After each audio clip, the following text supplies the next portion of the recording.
नशे की इतनी लत पड़ गई है, बुरी तरह से पंजाब की हमारी युवा पीढ़ी को नष्ट कर रही है। मेरा ये मानना है धर्म और राजनीति दोनों को साथ मिलकर चलना चाहिए। आप धर्म की रक्षा करोगे तो धर्म आपकी रक्षा करेगा। पाकिस्तान हिंदुस्तान के साथ मिल ही नहीं सकता।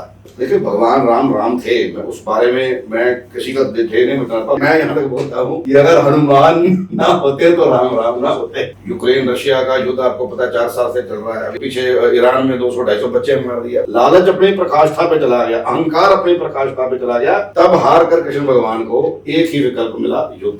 जितने लोग महाभारत के युद्ध में मारे गए, इतना बड़ा युद्ध आज तक कभी नहीं हुआ कि इतने लोग मारे गए आज तक। सऊदी अरब वगैरह में पहले यही रूल होता था, अगर कोई किसी को मारता तो उसका गला काट दो। सिख परंपरा में बहुत अच्छी बात है, कोई सिख का हिंदू है या कोई गोरा भी आ जाता है तो उनके लिए 24 घंटे वहाँ लंगर चल रहा है। सिख धर्म और सनातन धर्म में मेरे लिए कोई अंतर नहीं है। अगर कोई हिंदू कहता है कि हम सिख धर्म से लग गए तो उससे बड़ा बेवकूफ कोई नहीं है। अगर कोई सिख कहता है कि हम हिंदू धर्म से लग गए तो उससे बड़ा बेवकूफ कोई नहीं है। वो सारे जो गुरु थे हमारे, गुरु गोविंद सिंह जी 10वें पातशाह ने, उन्होंने सिख धर्म की स्थापना की।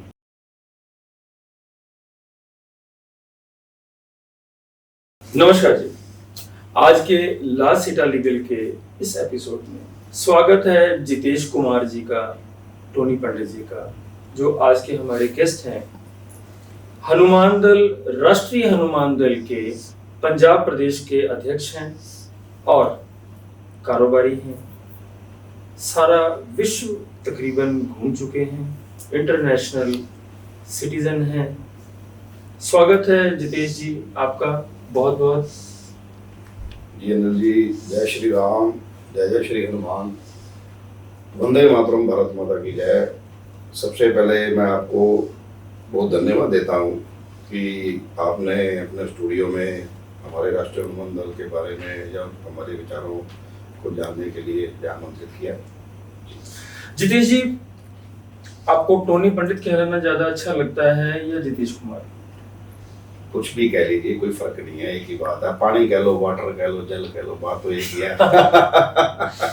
हनुमान दल, राष्ट्रीय हनुमान दल, हनुमान जी का जो एक तरह से व्यक्तित्व है, जो एक तरह से उनसे ऊर्जा मिलती है, तो राष्ट्रीय हनुमान दल ही क्यों? बहुत सारे और दल हैं, आपने इन्हें ही क्यों चुना? देखिए अनिल जी, आपकी बात बिल्कुल सही है कि आज भारत में अगर हम दल गिनने लग जाएं तो शायद जीवन ही निकल जाएगा। दल तो बहुत है, पर राष्ट्रीय हनुमान दल ही क्यों, उसका एक बहुत बड़ा कारण ये है कि पहले तो मैं आपको सही बताऊं कि ये राष्ट्रीय हनुमान दल को मैंने स्वयं नहीं चुना है।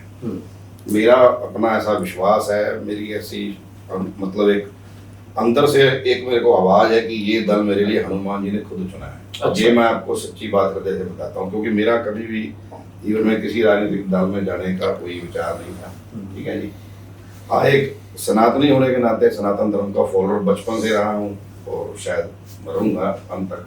तो ये राष्ट्रीय हनुमान दल मेरे लिए हनुमान जी ने चुना। फिर मैंने इनके साथ रहकर कुछ दिन की कार्यशैली देखी, सब कुछ देख के तो मेरे को लगा कि हाँ, ये अन्य दलों से हटके। धर्म, सेवा और राजनीति, इन 3 चीजों में राष्ट्रीय हनुमान दल को आप कहाँ खड़ा देखते हैं? देखिए ऐसा है अनिल जी, इसमें कोई दो राय नहीं है कि जो हमारा राष्ट्रीय हनुमान दल है, सर्वप्रथम तो हम धर्म को ही लेके चलते हैं। क्योंकि अगर आप भी देखिए, हमारे प्राचीन ऋषि मुनियों ने जो एक व्यवस्था बनाई थी उसमें कहा गया धर्म अर्थ काम मोक्ष। तो मेरा ये मानना है कि हर चीज की जो एक नींव पत्थर है वो धर्म ही है। दूसरी बात आ गई सेवा, तो सेवा से बड़ा तो कुछ है नहीं, पर मेरा ये मानना है कि धर्म में रह के, धर्म से जुड़ के जो सेवा हम कर सकते हैं वैसे नहीं कर सकते। धर्म के अंदर रह के, धर्म से के साथ जुड़ के एक मतलब एक दल में रह के जो हम सेवा कर सकते हैं। जैसे कि आप देखिए, अब मैं अकेला अगर किसी की सेवा करना चाहूँ या कुछ किसी के लिए करना चाहूँ तो कितना कर पाऊंगा?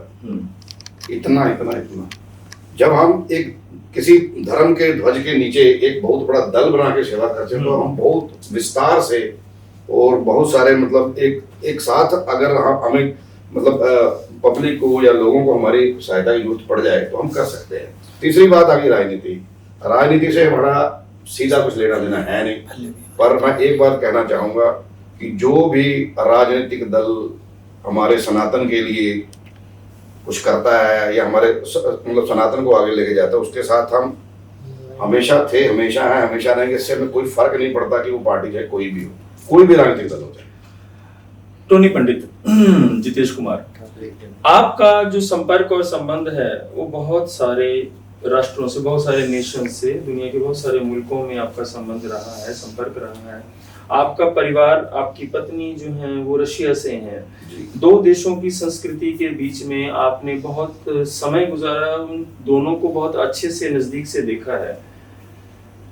जी। क्या कहना चाहेंगे कि हमारे देश के जो युवा या जो लोग जो विदेश जाने के लिए बहुत बुरी तरह से लालायित रहते हैं, इतना कि वो अपनी जान पर भी खेल जाते हैं, करोड़ों रुपए देना चाहते हैं बाहर जाने के लिए, और आपने निर्णय लिया कि आप बाहर जाने की या बाहर रहने की आपके पास हर तरह से सहूलियत थी, उससे छोड़कर आपने हिंदुस्तान में, भारत में ही अपना जीवन व्यतीत करने का, अपना कर्म क्षेत्र भारत को ही बनाने का फैसला लिया। कोई खास हो? अनिल जी, बहुत अच्छा प्रश्न आपने पूछा। असल में क्या बात है कि ये सारी बातें हमें अपने बड़े बुजुर्गों से संस्कार में मिलती हैं, जो कि मुझे भी मिली, क्योंकि मेरा बचपन के जो पहले 10 साल थे मैं अपने नाना नानी जी के पास ही रहा हूँ ज़्यादा, ठीक है। तो मेरे जो नाना नानी थे वो बहुत मतलब एक सनातनी परिवार से थे, ब्राह्मण परिवार से थे, मतलब तो एक तो वो चीज़ मेरे अंदर थी बचपन से, उनके साथ हरिद्वार जाना, ये इधर गंगा स्नान, वो सारी चीज़ें मेरे अंदर आ गई। तो देखिए, विदेश दो तरह के लोग जाते हैं। एक तो परिस्थितिवश, क्योंकि कहीं ना कहीं हमारे भारत में हालात मजबूर कर देते हैं ना, क्योंकि हम कोई बहुत बड़े बड़े राजे महाराजों की फैमिली तो है नहीं, ठीक है जी। और कुछ बहुत छोटी आयु में मेरे पिताजी का देहांत हो गया था, उस समय मैं 12 वर्ष का था। खैर हमारे माता जी बहुत कर्मठ थे। ये भी एक कारण था कि मैं अपने नाना नानी के पास रहा हूँ, क्योंकि जब मैं बहुत छोटा था तो मेरे माता जी एक प्रिंसिपल थे, एक मतलब स्कूल चलाते थे, मतलब ठीक है, मुख्य अध्यापक थे। तो उस चीज को लेके हमें भी थोड़ी पारिवारिक परिस्थितियों के कारण भारत छोड़ना पड़ा। हालांकि मेरे को कोई इतना बहुत ज्यादा शौक नहीं था, मतलब था पर इतना नहीं, भारत से शुरू से प्रेम था।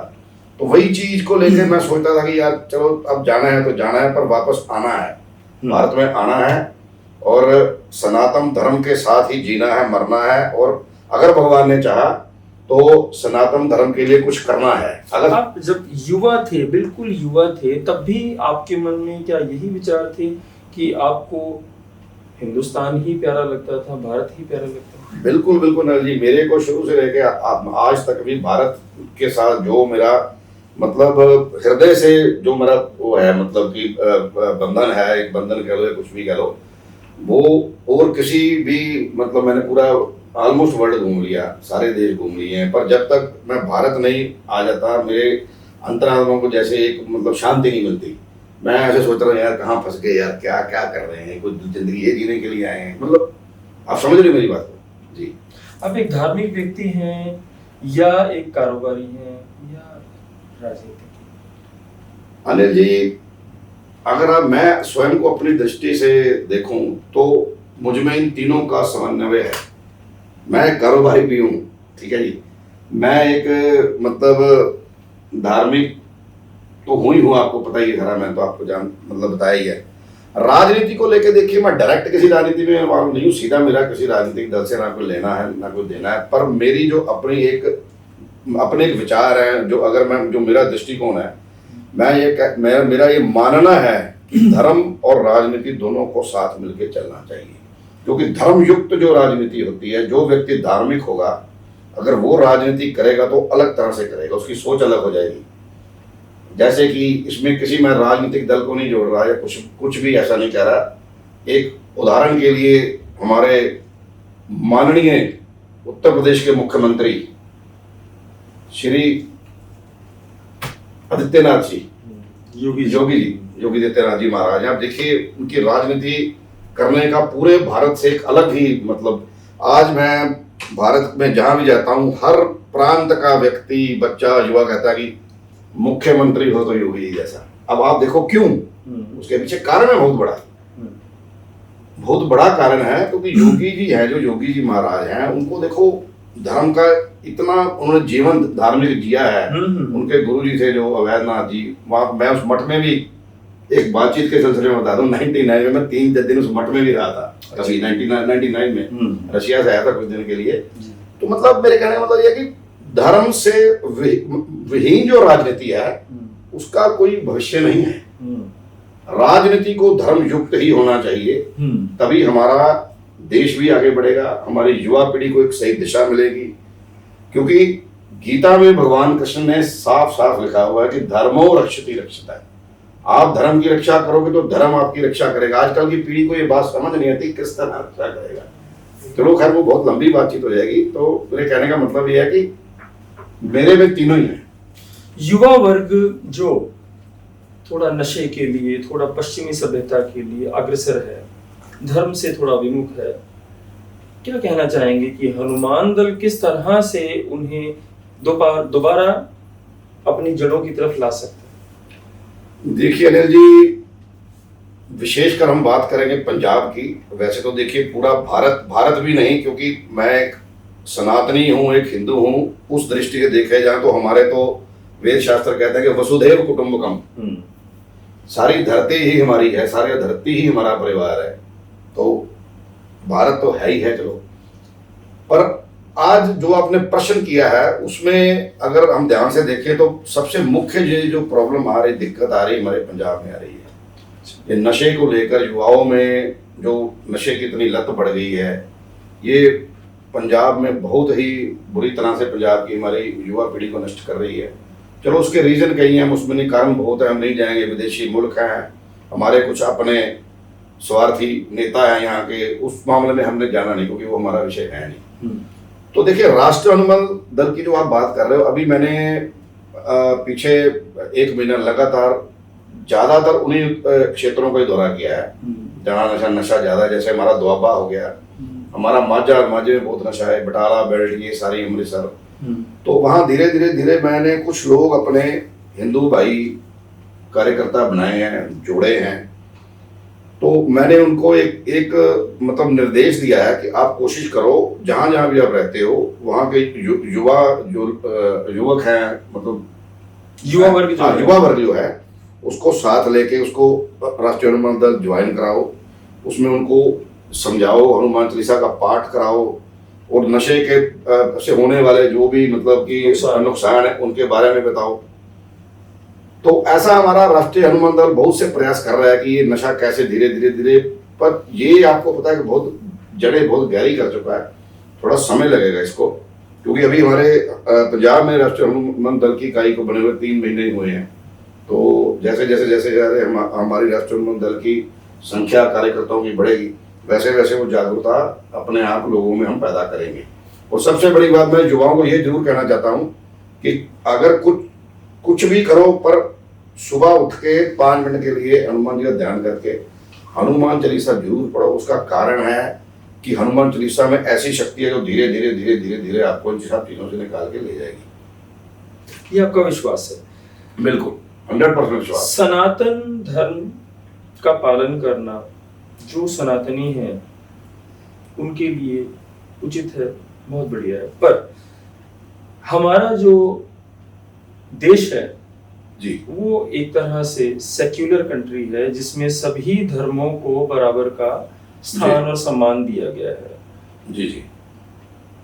क्या लगता है, जब कुछ फैक्शन धर्म के, जी, विशेष धर्म के अपने आप को थोड़ा अपेक्षित महसूस करते हैं, कटा हुआ महसूस करते हैं? नहीं, देखिए अनिल जी, ऐसी कोई बात नहीं है। सनातन धर्म, पहली बात तो देखिए, सनातन धर्म जो है ना, सनातन धर्म का, इससे कुछ शायद मेरे हिंदू भाई नाराज भी हो सकते हैं मेरी इस बात से। सनातन धर्म का मतलब ही है कि पुराना धर्म, सबसे पुराना। सनातन का मतलब ही है पुराना, सबसे पुराना। तो पहली बात तो मैं ये कहना चाहूंगा कि सनातन धर्म पे अगर हम अब आज हमारे हिंदू ही मतलब ये मोहर लगा दें कि नहीं ये सिर्फ हमारा ही है, ऐसा कुछ है नहीं। सनातन धर्म पूरी दुनिया के लिए है, सनातन धर्म के द्वार पूरी दुनिया के लिए खुले हैं। और आप देखिए आज कितने ही कंट्रीज के लोग हैं, कितने देशों के लोग हैं, रशिया है, मतलब ऐसा कोई देश नहीं है जिसके लोग सनातन धर्म को नहीं अपना रहे। तो सनातन धर्म एक जीवन जीने की कला है। इसमें ऐसा कुछ नहीं है कि जी हाँ मैं हिंदू के घर में पैदा हुआ तो मैं ही सनातनी हो सकता हूँ।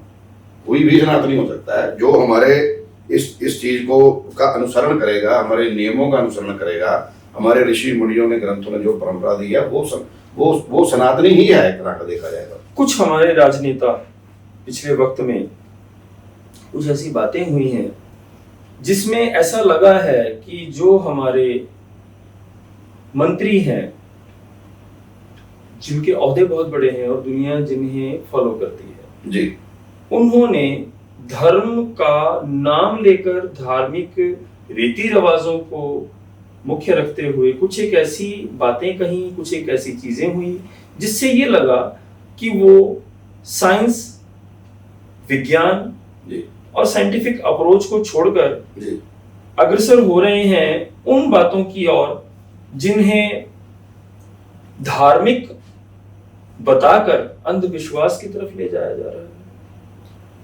नहीं देखिए, मैं अनिल जी आपसे एक बात कहूंगा, विज्ञान का अपनी जगह एक अलग महत्व है, ठीक है, विज्ञान अपनी जगह सही है और धर्म अपनी जगह सही है। पर मैं फिर एक बात आपको कहता हूं कि धर्म रहित विज्ञान भी मेरी दृष्टि में शून्य है। अगर आप विज्ञान को धर्म के साथ लेके नहीं चलोगे, धर्म को विज्ञान के साथ लेके नहीं चलोगे, तो वो आने वाले समय में भविष्य के लिए विनाशकारी ही होगा। अब आपको बताऊं कारण, देखिए विज्ञान की वजह से चलिए हमें बहुत कुछ अच्छा मिला। देखिए हम बैठे हैं आज बातचीत कर रहे हैं, पूरी दुनिया मतलब जहां जहां लोग सुन रहे हैं, ठीक है जी, गर्मी है तो विज्ञान ने हमें एयर कंडीशनर दे दिया, गाड़ी दे दी, सब कुछ ठीक है। पर आप उसके साथ साथ एक चीज ये देखिए कि विज्ञान ने जो इतने बड़े बड़े हमें हथियार दे दिए हैं, आज देखिए क्या दुनिया में हो रहा है, क्या चल रहा है। यूक्रेन रशिया का युद्ध आपको पता है 4 साल से चल रहा है, अभी ईरान का हो गया, कभी कुछ एटम बम में कैसी विज्ञान के मतलब माध्यम से मतलब मानव जाति ने एक ऐसा भस्मासुर पैदा कर लिया, वो कभी भी इंसान को खुद ही भस्म कर देगा, आपको तो पता ही है। तो बाकी कुछ अपनी अपनी सोचा, मैं विज्ञान के बिल्कुल विरुद्ध नहीं हूँ। विज्ञान बहुत ही मतलब मनुष्य जाति के लिए एक तरह का वरदान है। अब जो अभी अगर किसी ने उसको लेकर राजनीति करने की कोशिश की है, या कुछ राजनेताओं ने जैसे कि आपने बोला कि ऐसे कुछ मतलब बयान वगैरह दिए हैं, तो वो तो बिल्कुल गलत है, वो नहीं होना चाहिए। धर्म की बात पे आपने कहा कि साइंस ने बहुत कुछ दिया और साथ में हथियार दिए, तो हथियार तो रामायण में भी थे और महाभारत में भी। नहीं, वो बिल्कुल आपकी बात सही है, पर आप ये देखिए ना उस समय के जो युद्ध लड़े गए हैं, रामायण में लड़े गए हैं या महाभारत में लड़े गए हैं, नो डाउट उससे उनमें भी विनाश बहुत हुआ है, पर उनमें कुछ कारण अलग थे। आज की जो परिस्थिति है इसमें कारण ही कुछ अलग है। देखो, चलो मैं किसी कंट्री का नाम नहीं कोट करता इसमें, अब एक मतलब कि एक देश है जो बिना वजह से 10 देशों को परेशान कर रहा है, सिर्फ किस लिए, अपने लालच के लिए, अपने लोभ के लिए, कि मतलब जी अब हमें सलूट मारो, हमें ये, मतलब आप सब समझ रहे हो मेरी बात को। तो वो आपकी बात ठीक है कि मतलब, पर उस समय फिर भी देखिए युद्ध भी होते थे। ये महाभारत में भी फिर थोड़ी सी सनातन की धार्मिक बात आ जाएगी, लोगों को लगेगा यार ये थोड़ा वो उस तरफ चला गया। उस समय के जो युद्ध होते थे बड़े नियम के अनुसार होते थे। हमने देखा होगा रामायण में सूरज छुपता था, बंदे ऐसे हथियार फेंक देते थे, ठीक है। तो वो क्यों थे नियम? क्योंकि धर्म से युक्त युद्ध भी थे, युद्ध भी धर्म से युक्त थे उस समय के। आज के समय में कुछ है ही नहीं है। वो देखो फालतू की प्रजा, वहां युद्ध होता था, सैनिकों में होता था। आपने दिखाओ महाभारत में या रामायण में कहाँ हमें दिखा गई कि औरतें मर रही हैं, बच्चे मर रही हैं, सैनिक लड़ते थे आपस में, राजा लड़ते थे, ठीक, क्योंकि धर्म मेन था, धर्म मूल था उस समय। आज क्या है, वो जाके बाबा मार रहे हैं, कितने बच्चे पीछे ईरान में 200-250 बच्चे मार दिया, मतलब क्या है ये, आप बताओ। आपके कहने का मतलब ये है कि युद्ध जो उस वक्त होता था वो उस तरह का युद्ध नहीं था, और ये जो अभी का युद्ध है ये कुछ और तरह का युद्ध है। युद्ध जो होते हैं, देखो युद्ध तो जब से मतलब सृष्टि चली है होते ही आ रहे हैं, पर युद्ध में फर्क सिर्फ इतना है कि धर्म युक्त जो युद्ध होता है उसके कुछ कायदे कानून, कुछ नियम के अनुसार होता है। अब तो कोई है ही नहीं, उसका कारण ये है क्योंकि धर्म से किसी को लेना देना है ही नहीं, सबको अपनी अपनी पड़ी है। वो कहते हैं हम सारी दुनिया में हम जीत परास्त कर लें, कैसे कर लें, उनको इससे कुछ लेना देना नहीं है। औरतें मारनी पड़े, बच्चे मारने पड़े, कुछ भी करना पड़ जाए। अब देखो हिरोशिमा नागासाकी में जब अमेरिका ने परमाणु गिराए थे, उसका रिजल्ट आज तक मानव जाति भुगत रही है, आपको तो पता ही है। तो मेरा मतलब ये है कि कुछ धर्म का सिर्फ यही फायदा होता है कि धर्म हमारा इस चीज में मदद करता है, सहायता करता है कि आपने दुनिया का कोई भी मतलब आपने काम करना है वो किस प्रकार किया जाए, उसके कुछ कायदे कानून नियम होने चाहिए। आपके कहने का मतलब है कि अगर युद्ध नियमों से किया जाए तो उसका कोई नुकसान नहीं है, और अगर वो युद्ध अपने आप में कहते हैं कि everything is fair in love and वार, तो क्या देखिए अनिल जी, बात ये है, पहली बात अगर मेरे से आप पूछेंगे तो मैं तो युद्ध के बिल्कुल विरुद्ध हूँ। युद्ध करना ही क्यों, ये बताओ, मेरे को तो समझ नहीं आती। मैं तो कई बार, बल्कि आप सोचेंगे पता नहीं ऐसे ही कह रहा है, मैं कई बार आसपास लोग यार समझ नहीं आती मेरे को, देशों को क्या लेना देना है। आप अपने देश में खुश हो, अपने देश में खुश हैं, आप भी रोटी खा रहे हो, हम भी खा रहे हैं, पानी मतलब ये क्या क्यों कर रहे हो आप ये सब बातें? कृष्ण जी के बारे में आपने सुना होगा। जी तो कृष्ण भगवान जब सुना क्या जी, कृष्ण जी के बेटा तो हमारा सनातनी तो उनके मार्गदर्शन में, उनकी सरपरस्ती में एक तरह से महाभारत हुआ जी। तो क्या कहना चाहेंगे? देखिए कृष्ण भगवान की सरपरस्ती में जो महाभारत हुआ, अब हम फिर वही घूम फिर के आ जाते हैं। उसमें भी अगर आप ध्यान से देखें, हालांकि बाद में कौरवों ने अपने वो नियम युद्ध के तोड़ने शुरू कर दिए। और देखिए हमारी इसको मैथोलॉजी कह लो कुछ भी, क्योंकि मैं सनातनी हूँ, सनातन को फॉलो करता हूँ, तो किसी को मैथोलॉजी लगती होगी तो लगती होगी, मेरे को तो नहीं लगती, ठीक है। जो बाद में भी नियम टूटे हैं, हमारा सनातन का ये मानना है कि उस समय कलयुग प्रवेश कर गया था, द्वापर का अंत हो रहा था। चलिए वो एक बात साइड पर रख देते हैं। आपने बहुत अच्छी बात की भगवान कृष्ण की। देखिए उस समय भी कृष्ण भगवान ने जो युद्ध के नियम बनाए थे, युद्ध कराया, बिल्कुल धर्म युद्ध उसकी शुरुआत हुई थी, और उसका कारण भी वही था जो आज है, लोभ।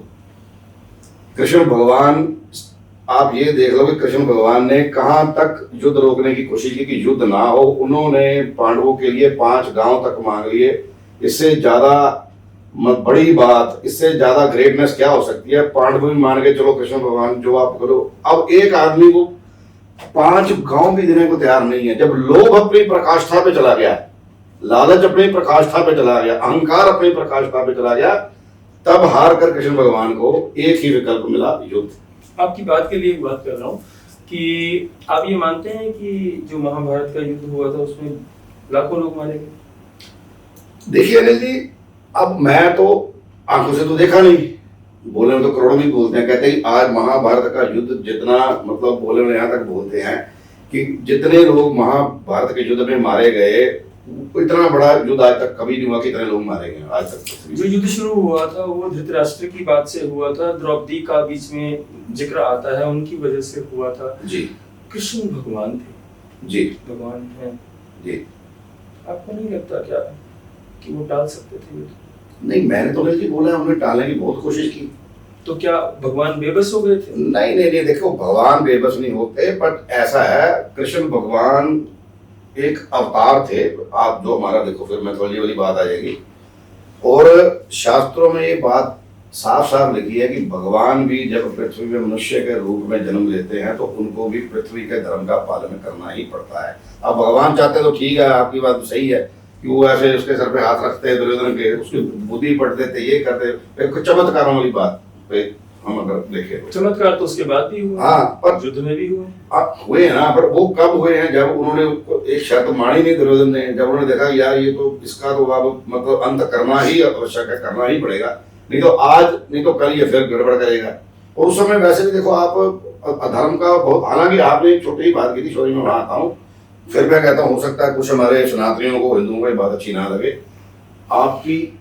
आपने छोटी बात की द्रौपदी वाली, मैं पर्सनली बहुत लोगों को ये बात कहता हूँ कि द्रौपदी का उसमें बहुत बड़ा रोल था। द्रौपदी को हंसी नहीं हंसनी चाहिए थी। जो हंसी दुर्योधन पे अंधे का बेटा अंधा, वो गलत बात की थी। हालांकि चले द्रौपदी हमारी एक मतलब सनातन धर्म उनको पूजनीय है, मातृतुल्य माना जाता है। हमारी जो भारत की मतलब बहुत बड़ी चरित्र वाली मतलब स्त्रियां हुई हैं, उनमें उनका नाम आता है।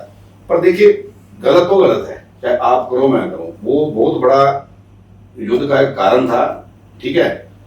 बाकी फिर थोड़ा सा भाई वो भी बात आ जाती है, फिर क्योंकि मैं सनातनी हूँ, मैं थोड़ा सा मतलब भगवान की श्रद्धा वाली बात है, तो फिर वो हमारे मतलब बियॉन्ड रीजन कि होती है। रामचरित मानस वाली बात की हुई है सोई जो राम रची रखा। हो सकता है भगवान को युद्ध में कुछ दिखता होगा, भविष्य दिखता होगा कि जरूरी है ये, मतलब कुछ भी। तो आज भी तो ट्रम्प को भविष्य दिखता है युद्ध में। आप ट्रम्प को कहाँ मिला रहे हो उन लोगों के साथ? कहाँ ट्रम्प कहाँ? चलिए छोड़िए, हम एक बात करते हैं कि राष्ट्रीय हनुमान दल जो है किन मुद्दों पर समाज में काम करना चाहता है। देखिए, हमारा मेन तो जो मुख्य उद्देश्य है जो हमारा राष्ट्रीय हनुमान दल का, उसमें आपको मैंने बताया था पहले भी कि सबसे पहले तो जो हमारा मुख्य उद्देश्य है उनमें सबसे पहले हमें जो अपने सनातन को बचाना है और बढ़ाना है, ठीक है। उसके बाद सनातन के अंतर्गत जितनी भी सेवाएं हैं, गौ रक्षा हो गई, ठीक है जी, नारी रक्षा हो गई, किसी के साथ भी कोई अन्याय होता है, हमारा कोई भी मंदिर गिराया जाता है या किसी सनातनी को परेशान किया जाता है, उसके अतिरिक्त जो हमारे और है अभी जो हमारा मेन मुख्य उद्देश्य है, हाँ, पंजाब में हमने जो सबसे बड़ा कार्य करना है वो है धर्म परिवर्तन को रोकना। राष्ट्रीय हनुमान दल पंजाब में, पूरे भारत में धर्म परिवर्तन को रोकने के लिए दृढ़ संकल्प है। क्योंकि अनिल जी, अगर हम ये चीज नहीं रोकेंगे तो आने वाले 40-50 साल में सनातन खत्म हो जाएगा। इसलिए हमें इस चीज को रोकना है, अपने सनातन धर्म की रक्षा करनी है। क्योंकि फिर मैं बार बार कहता हूँ कि धर्मो रक्षिति रक्षिता है। एक बात बताइए, बहुत सारी बातें धर्म को लेकर संस्थाएं बनाई जाती हैं, की जाती हैं, बहुत सारी बातें। सिख परंपरा है एक कि जहां भी कहीं जरूरत होती है या नहीं भी होती है, सेवा के तौर पर ही लंगर की परंपरा है। क्या आपको नहीं लगता कि बीइंग हिंदू, इतना बड़ा धर्म होने के बावजूद, इतना बड़ा एक संस्थान होने के बावजूद, हमारा कोई उस तरह का इंटीग्रेटेड सीधा जो सेवा का काम है जी, वो थोड़ा सा कहीं पर वीक है? नहीं, ये बात आपने बिल्कुल ठीक बोली है। बल्कि मैं खुद ये बात बहुत बार सोचता हूँ। अब देखो, मेरे सोचने से, मेरे अकेले करने से ये काम तो होगा नहीं, पर फिर भी मैं जब भी हमारे कुछ 4 संगठन वाले या यहाँ 4 हिंदू मतलब कुछ पदाधिकारी बैठते हैं बड़े वाले, तो मैं ये बात हमेशा कहता हूँ कि सिख परंपरा में ये बात बहुत अच्छी बात है। क्योंकि देखिए, मैं तो विदेशों में भी बहुत रहा हूँ, तो वहाँ भी हमारे सिख भाइयों ने, सिख धर्म वालों ने जो गुरुद्वारा वगैरह खोले हुए हैं, उस इतनी लोगों की वो सहायता करते हैं। अब कुछ जैसे लोग हैं, कोई भी हो जाए, ऐसा नहीं है कोई सिख है, हिंदू है या कोई गोरा भी आ जाता है, कोई विदेशी भी आता है, तो उनके लिए 24 घंटे वहाँ लंगर चल रहा है। अभी पीछे यूक्रेन के बॉर्डर पे भी जब लड़ाई हुई थी इनकी, रशिया के, जो यूक्रेनी उधर भागे, वहाँ भी उन्होंने लंगर लगाए। ये तो एक बहुत सराहनीय कार्य है। इसके लिए मैं सिख धर्म को, और विशेषकर अपने जो हमारे, मैं सिख धर्म नहीं कहता, हम भी वही हैं, सेम है कार्य, कहने वाले कहते होंगे, चलो एक बात करने का एक तरीका है। मैं सिख धर्म को अपने से अलग मानता नहीं। सिख धर्म और सनातन धर्म में मेरे लिए कोई अंतर नहीं है। मेरा बल्कि बचपन ज्यादा गुरुद्वारों में निकला है, मैं आपको सही बताऊं। तो कहने का मतलब है कि ये बहुत ही सराहनीय कार्य है जो लंगर सेवा है, हमारे सिख भाई करते हैं। हिंदू धर्म को भी इसको इस अच्छे गुण को जरूर अपनाना चाहिए, क्योंकि गुण अच्छा आपको किसी से भी मिल जाए, अपनाना चाहिए। तो कहीं पर क्या लगता है आपको कि हिंदू धर्म जो है, क्योंकि हालांकि थोड़ा सा तीखा सवाल है जी, अलग तो नहीं है सिख धर्म से? बिल्कुल अलग नहीं है। बिल्कुल, मैं कहता हूँ जो बंदा कहता है, चाहे वो सिख हो चाहे हिंदू, मैं कहता हूँ उससे बड़ा बेवकूफ कोई नहीं है। अगर कोई हिंदू कहता है कि हम सिख धर्म से अलग हैं, तो उससे बड़ा बेवकूफ कोई नहीं है। अगर कोई सिख कहता है कि हम हिंदू धर्म से अलग हैं, तो उससे बड़ा बेवकूफ कोई नहीं है। कहाँ से लग गया मेरे को जी बताइए, क्या लग गया यार? वो सारे जो गुरु थे हमारे, गुरु गोविंद सिंह जी 10वें पातशाह ने, उन्होंने सिख धर्म की स्थापना की। उससे पहले सारे ही तो हम थे, सनातनी थे सारे। देश या विदेश, देश या विदेश, देश या विदेश, आप क्या मानते हैं? क्योंकि आपने बहुत सारा जीवन जो है बहुत सारे देशों में गुजारा है जी। अब आपने निर्णय लिया है कि आप अपना कर्म क्षेत्र और अपना एक तरह से जीवन जो है वो राष्ट्र सेवा में जी भारत में बिताएंगे, भारत की सेवा करेंगे। बिल्कुल बिल्कुल। किस तरह से देखते हैं जब हमारे युवा जो हैं वो एक तरह से पागलों की तरह जी कनाडा, अमेरिका में अपना यहाँ घर परिवार, जी। अपने माता पिता को छोड़कर, अपनी धरती, अपने धर्म को छोड़कर जी किसी भी कीमत पर जाने के लिए लालायित रहते हैं, क्या जी। कहना चाहेंगे उनसे? देखिए अनिल जी, आपका सवाल बहुत अच्छा है। मैं भी एक समय था, एक उम्र थी जब थोड़ा आकर्षित हुआ था, पर मेरे कुछ कारण और थे। विदेश जाने वाले जो हमारा युवा वर्ग है उसमें दो तरह के लोग हैं। पहले तो वो हैं कि जिनको यहाँ पे, अब हमारी राजनीति की नालायकी कह लो, कुछ भी कह लो, उस विषय में मैं ज़्यादा नहीं बोलूँगा, कि यहाँ उनको पैसा कमाने के लिए या रोजगार ढूंढने के लिए बहुत धक्के खाने पड़ते हैं। पढ़ाई लिखाई करने के बावजूद भी यहाँ मतलब प्रॉपर नौकरी नहीं मिलती, या कह लो तनख्वाहें सैलरियाँ वो नहीं है उनका। फिर भी मेरे को कुछ थोड़ा बहुत समझ में आता है कि चलो क्या करें, विवश है। एक तो ये वर्ग हो गया, ठीक है। एक वो वर्ग है जिनके पास यहाँ सारी सुविधाएं उपलब्ध हैं, जिनके मतलब जैसे हमारे बड़े बड़े नेता मान लो, अफसर लोग मान लो, इंडस्ट्रियलिस्ट मान लो, उद्योगपति मान लो, मतलब अब वो भी अपने बच्चों को भेज रहे हैं। वो बात मेरी समझ में नहीं आती कि क्यों भेज रहे हैं, उनको क्या दिक्कत है, क्या प्रॉब्लम है यहाँ पे बात में, मेरे को पता तो चले ना। तो वो बात थोड़ी सी मतलब मेरे को जचती नहीं है कि ठीक है आपको बेचारा मजबूरी में कुछ करता है तो समझ में आ रही है बात, चलो यार ना। तो इनको तो कम से कम अगर ऐसा ही लगा, ऐसा चलता रहा तो एक दिन हमारा भारत तो खाली हो जाएगा। हमारी युवा पीढ़ी जब सारी चली गई तो आगे देश को कौन चलाएगा, ये बताओ मेरे को। तो इस चीज पर थोड़ा सा पेरेंट्स को भी कंट्रोल करना चाहिए। एक सवाल जो है तो इमेजिनरी जी, मतलब कल्पना ही है जी, अगर पाकिस्तान हिंदुस्तान के साथ मिलना चाहे जी, तो क्या कहना चाहेंगे? नहीं अनिल जी, ये कभी हो ही नहीं सकता। पाकिस्तान हिंदुस्तान के साथ मिल ही नहीं सकता, कैसे मिलेगा बताइए। आपको ऐसा क्यों लगता है? देखिए उसमें सबसे जो बड़ा कारण है, मैं पब्लिक को सेकेंडरी मानूंगा।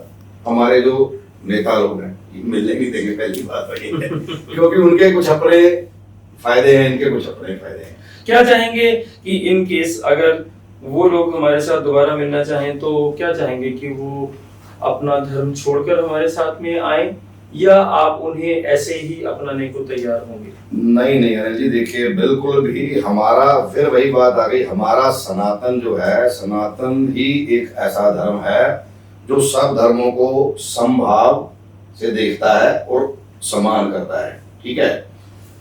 बाकी वो धर्म चाहे कोई भी हो, सनातन धर्म सबका स्वागत करता है। पर इसमें बात ये है कि अगर वो शुद्ध हृदय से, सच्चे हृदय से आए, ना कि ये सोच के जी हमें वहां एक और पाकिस्तान बनाना है, हमें एक और मुस्लिमिस्तान बनाना है, क्योंकि ज्यादातर आपको पता है मानसिकता है उनकी ये वाली। आप एक बात बताओ, कभी आपने कभी किसी हिंदू के मुंह से सुना कि हमने एक और अपना कोई बांग्लादेश पे, तो बांग्लादेश भी हमारा हिस्सा था, और कंट्री में जाके हमने अपना एक और हिंदुस्तान बनाना है, ये बनाना है, वो बनाना है। क्योंकि सनातन जो है हमारा, जो सनातन परंपरा है, वो उसका जो मूल ही है कि जियो और जिए दो, उनको हमें कोई फर्क नहीं पड़ता। अब देखिए भारत में आज हमारे कितने मुस्लिम भाई हैं, मतलब 25-30% तो हैं, ठीक है, वो भी रह ही रहे हैं शांति से। जो शांति से रह रहे हैं उनका स्वागत है। वही योगी जी वाली बात कि शांति से रहो तो स्वागत है नहीं तो फिर बुलडोजर बाबा बैठे ही बुलडोजर बाबा की बात से बात का एक सवाल पूछूंगा कि ये जो बुलडोजर वाला न्याय है, इसे सही मानते हैं? बिल्कुल सही मानता हूँ, क्योंकि देखिए आपने एक बात आपको ये अनिल जी माननी पड़ेगी, लातों के भूत बातों से नहीं मानते, ना मानते थे, ना भविष्य में मानेंगे। पर आप ये कुछ मीडिया या कुछ एक स्वयं ये लोग दुष्प्रचार जो करते हैं, मैंने योगी जी के कार्य को बहुत अच्छी तरह, क्योंकि मैं उनको बहुत मतलब एक अच्छा राजनीतिक व्यक्ति मानता हूँ, एक शुद्ध मतलब साफ सुथरा राजनीतिक मानता हूँ। तो मैंने बहुत उनके स्टडी करता रहता हूँ, उनके सारे वो सिस्टम को फॉलो करता हूँ। तो सिर्फ ये नहीं है कि योगी जी ने वहाँ तो मुसलमानों पे बुलडोजर चलवाए हैं, हिंदुओं पे भी चले हैं। आप कितने देखो जाके वहाँ जो गैंगस्टर थे, अब एक दो के मेरे दिमाग से उसको नहीं आ रहे नाम, निकल गए हैं, उन्होंने उनको भी गिराया, उनके घरों को भी गिराया, उनकी दुकानें भी गिराई हैं, उनको भी अंदर किया है। मेरा सवाल हिंदू या मुसलमान का नहीं है, मेरा सवाल ये है कि कानून व्यवस्था जो है, क्या उससे ऊपर है किसी का निर्णय कि बुलडोजर चला दिया जाए? देखिए ऐसे है अनिल जी, कानून व्यवस्था अपनी जगह ठीक है, मैं आपकी बात के साथ सहमत हूँ, पर कई बार जिंदगी में ना हम अपने घर से ही चाहे ले लें, हम घर में तो कानून के साथ चलते हैं ना कि हमारे घर के ये कानून पर कभी कोई तोड़ने पड़ते हैं, ठीक है। उनको जायज मानते हैं? देखो मैं तो कहता हूँ कि जो हमारे शास्त्रों में लिखा गया है ना कि देश काल और परिस्थिति, आप विदुर नीति में देखिए, विदुर जी ने लिखा है कि देश काल और परिस्थिति के अनुसार नियम बदल जाते हैं और बदलने भी चाहिए। जो बदल जाता है वो नियम आपके हिसाब से सही है या गलत? देखिए अगर किसी के फायदे के लिए उससे किसी को नुकसान ना हो, किसी को ठेस पहुंचा के अगर आप मतलब नियम तोड़ते हो ठेस पहुंचाने को, तो बिल्कुल गलत है। पर अगर कभी आपको नियम इसलिए बदलना पड़ता है कि आप उस नियम के तहत किसी की रक्षा कर सकते हो या किसी का उससे कोई फायदा हो रहा है, तो बिल्कुल ठीक है। क्योंकि मैं तो इस मामले में कृष्ण भगवान का सुना, कृष्ण भगवान ने भी नियम तोड़े युद्ध में। आप देखो क्या नियम बना था कि जी वो नहीं उठाना, ऐसा नहीं करना, मतलब नृत्य व्यवहार नहीं करना, ये नहीं करना। फिर जब बंदे ही आगे से आगे टकर गए, उनको आप एक बात बताइए, जब इन्होंने अभिमन्यु फंस गया चक्रव्यूह में, एक निहत्थे अभिमन्यु को बालक था, बच्चा था, अब 7 बंदों ने मिलकर उनको तीरों से मारा, तो वहां का कृष्ण भगवान नियम फॉलो करते कि हमने नहीं उनको मारना है। लोहे को लोहा ही काटेगा। मानव से आप मानव बन के लड़ सकते हो, दानव से नहीं लड़ सकते अनिल जी। दानव से लड़ने के लिए दानव ही बनना पड़ेगा, दानव से लड़ने के लिए दानव ही बनना पड़ेगा। एक केस हुआ था जिसमें किसी लड़की के साथ कुछ एक खास धर्म के लोगों ने बलात्कार कर दिया था, उसको मार डाला था, उसके बाद उन लोगों का एनकाउंटर कर दिया गया था। उसे सही मानते हैं? मैं बिल्कुल सही मानता हूँ। अगर देखिए वो बलात्कार 100% मतलब आपको 100% प्रूफ हो जाता है, जनता के सामने हो जाता। देखिए 2 तरह की चीजें आजकल इन चीजों में भी राजनीति बढ़ी है। कुछ लोग ऐसे ही मतलब कहानियां बना देते हैं किसी बंदे से बदला लेने के लिए। पर अगर किसी लड़की को, मैं कहता हूं कि ऐसे बलात्कार करके, लड़की क्या किसी को भी अगर कोई ऐसे बिना कारण मारता है, अपने स्वार्थ के लिए मार देता है, शरेआम काट देता है सड़क पे, पुलिस में काट दो, मैं सही बोलूंगा। मैं योगी जी का पूरा समर्थन हूँ। इस नियम से अराजकता आएगी ऐसा लगता है? देखिए ना जी, अराजकता तो आनी है, तो आनी है। अगर ये नियम अब आप एक बात बताइए, जो अब जो नियम से सब चल रहा है तब अराजकता नहीं है? एक बात बताइए, नहीं है अराजकता? अराजकता तो आनी है, तो आनी, जिसने करनी है करनी है, उससे तो फर्क नहीं पड़ेगा। फर्क तब नहीं पड़ेगा जब ये कभी कभार होने वाली घटना, दुर्घटना है जी, अगर रोजमर्रा की जिंदगी में ऐसा होने लग जाए तो। नहीं, ऐसा होगा ही नहीं। मैं आपको एक बात बताऊं, देखिए एक छोटा सा आपको उदाहरण देता हूं मैं। अब थोड़े से उनके भी रूल चेंज किए उन्होंने, क्योंकि एक अंतरराष्ट्रीय कम्युनिटी का बहुत दबाव आ गया। सऊदी अरब वगैरह में पहले यही रूल होता था, अगर कोई किसी को मारता तो उसका गला काट दो। अगर कोई किसी औरत के साथ गलत करता है तो आपको पता क्या करते थे, ठीक है ना? तो ठीक है, क्या गलत है इसमें बताइए? अराजकता कम हो जाएगी फैमिली, क्योंकि भय एक ऐसी चीज है ना, भय एक ऐसी चीज है। जब 2, 4, 10 बंदों के साथ ऐसा होगा ना, तो 1000 बंदा सोचेगा करते वक्त, यार ये नहीं करना है, ऐसा हो जाएगा मेरे साथ। ये आपका अपना नजरिया है या हनुमान दल ऐसा सोचता है? नहीं, देखिए हनुमान दल भी हमारा ऐसा ही सोचता है। अभी मैं आपको बताता हूँ, मैं अभी थोड़े दिन पहले एक अपने कोई तोमर जी थे, मैंने उनका नाम भूल गया, कुछ गैंगस्टरों ने उनका मर्डर कर दिया। तो हमारे हनुमान दल ने पूरा 2-3 दिन जाम रखा वहाँ पे, और हमारी मांग ये है कि हम एनकाउंटर से नीचे नहीं समझौता करेंगे। हम कहते हैं उनको पकड़ो, हमारी डिमांड ये, हमने एसएसपी से बोला हमें वचन दो कि एनकाउंटर करोगे, वो यहाँ तक भी बोला हनुमान दल के कार्यकर्ता हमें मिल गया, हम दे देंगे।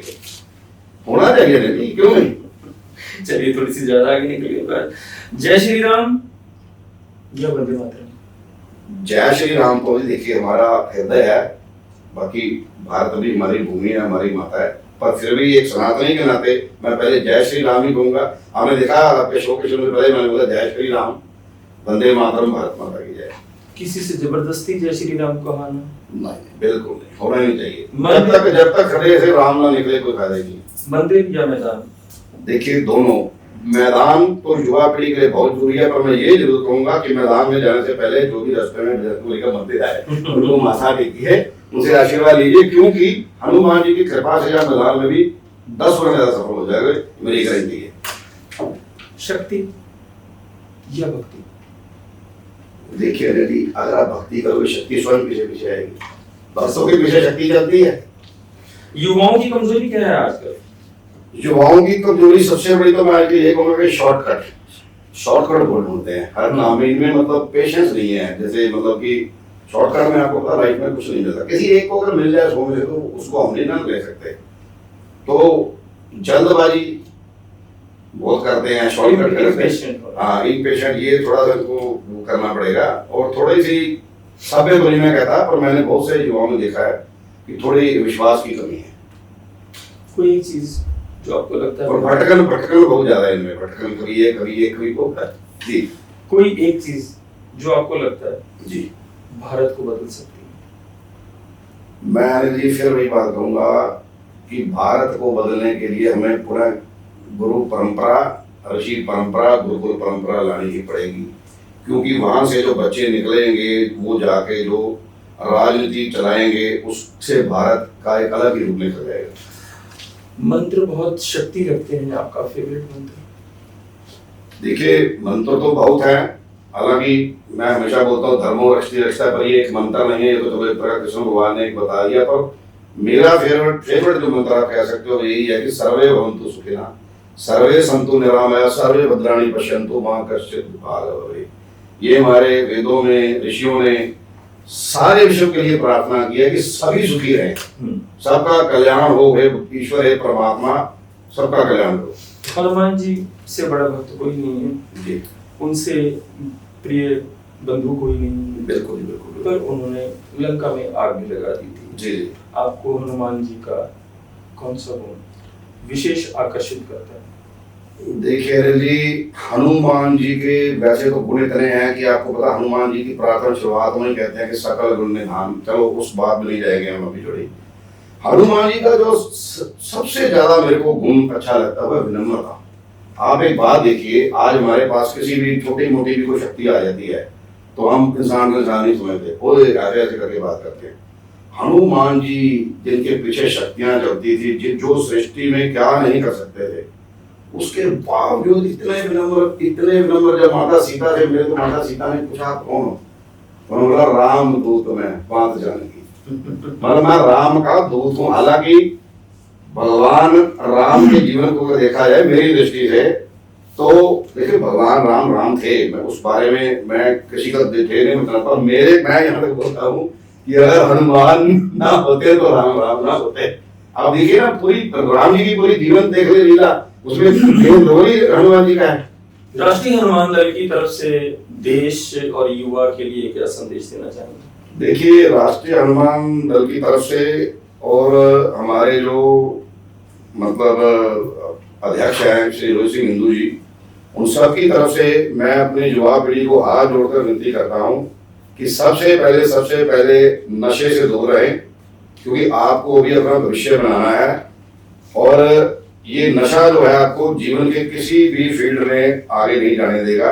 आप नशा त्याग के व्यायाम करो, कसरत करो, मतलब खेल कूद में जाओ। और सबसे बड़ी जो मैं आपको बात कहना चाहता हूँ कि कम से कम एक बार हनुमान चालीसा जरूर पढ़ो। 9 बार पढ़ो तो बहुत बढ़िया है।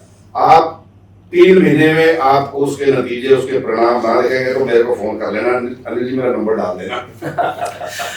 आपको अलग ही शक्ति मिलेगी, एक अलग शक्ति, अलग प्रेरणा, बहुत मतलब आपका कल्याण हो जाएगा। इस पॉडकास्ट की एक खासियत रही, बहुत अच्छा लगा टोनी जी से बात करके कि धर्म, राजनीति और सबसे ऊपर हनुमान जी, भगवान हनुमान जी जो एक तरह से सेवा और शक्ति के प्रतीक हैं। आज का युवा उनसे बहुत सी प्रेरणा ले सकता है। जो भटकन है वो मिट सकती है। मैं ये तो नहीं कहूंगा कि सिर्फ हनुमान चालीसा पढ़ लेने से बहुत कुछ हो जाता है, पर अगर हनुमान भगवान का ध्यान करके उनके चरित्र को, उनसे थोड़ा सा भी प्रेरणा ली जाए तो बहुत सी चीजों से आज का युवा बच सकता है। वैसे भी कहते हैं कि भूत पिशाच से निकट नहीं आवे, संकट मोचन जो है श्री भगवान हनुमान जी, उनका सब पर आशीर्वाद बना रहे। और हनुमान दल के लिए मेरी शुभकामनाएं है कि वो बहुत सारा काम करें, बहुत सारी सेवा करें और आदर्श स्थापित करें। पंजाब में विशेष तौर पर जो हमारे भाई जितेश जी हैं, जितेश कुमार जी, जिन्हें टोनी पंडित के नाम से भी जानते हैं, वो बहुत बड़ी दूर तक सेवा करें, बहुत सारे लोगों को अपने साथ लेकर चलें और इसी तरह से सनातन का नाम और सम्मान बढ़ाते रहें। धन्यवाद। धन्यवाद जी। जय श्री राम, जय जय श्री हनुमान। मंगल मूर्ति सबका मंगल करे।